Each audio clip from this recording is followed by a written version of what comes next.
गहराई से देखिए श्रीलंका के उन रहस्यमयी धुंध से ढके घने जंगलों को।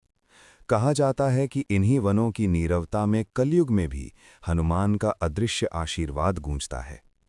अक्सर हम सुनते हैं कि वे हिमालय की गुफाओं में तप कर रहे हैं, लेकिन लोक कथाओं में एक और रहस्य छिपा है। एक ऐसा वचन जिसे निभाने के लिए वे समय समय पर समुद्र पार इन जंगलों में आते हैं।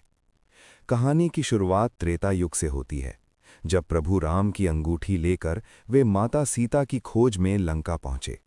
संदेश देने के बाद उन्होंने शत्रु की शक्ति को परखने के लिए अशोक वाटिका को तहस नहस कर दिया। चारों ओर हाहाकार मच गया। तभी लंका के युवराज इंद्रजीत ने दिव्य अस्त्र का प्रयोग कर उन्हें क्षण भर के लिए बांध लिया और राजसभा में लाया गया। वहां लंका नरेश रावण ने अपमान करने के उद्देश्य से उनकी पूंछ में अग्नि लगवा दी। पर जिसने अग्नि को खेल समझ लिया हो, उसे कौन जला सकता है। क्षण भर में उनकी पूंछ अग्नि ज्वाला का विराट स्तंभ बन गई और स्वर्ण नगरी लंका धधक उठी। लंका दहन के बाद उनका शरीर अग्नि की तपिश से दहक रहा था। विश्राम की तलाश में वे समुद्र तट से दूर घने और अनजाने वनों की ओर चले गए, जहां आज भी विदुर पर्वत के आसपास आदिवासी समुदायों की कथाएं जीवित हैं।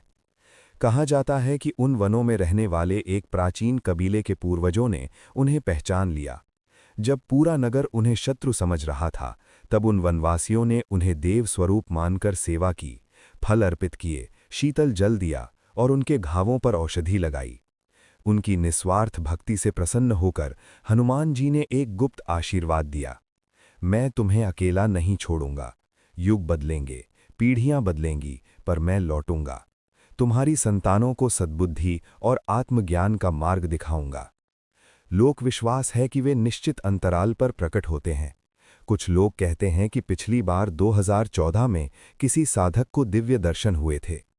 सच क्या है, ये तो श्रद्धा जानती है, पर इन जंगलों की हवा में आज भी जय श्री राम की ध्वनि सुनाई देने का दावा किया जाता है। अगर आपको भी विश्वास है कि पवन पुत्र का आशीर्वाद आज भी इस धरती पर है, तो कमेंट में जय बजरंगबली जरूर लिखें।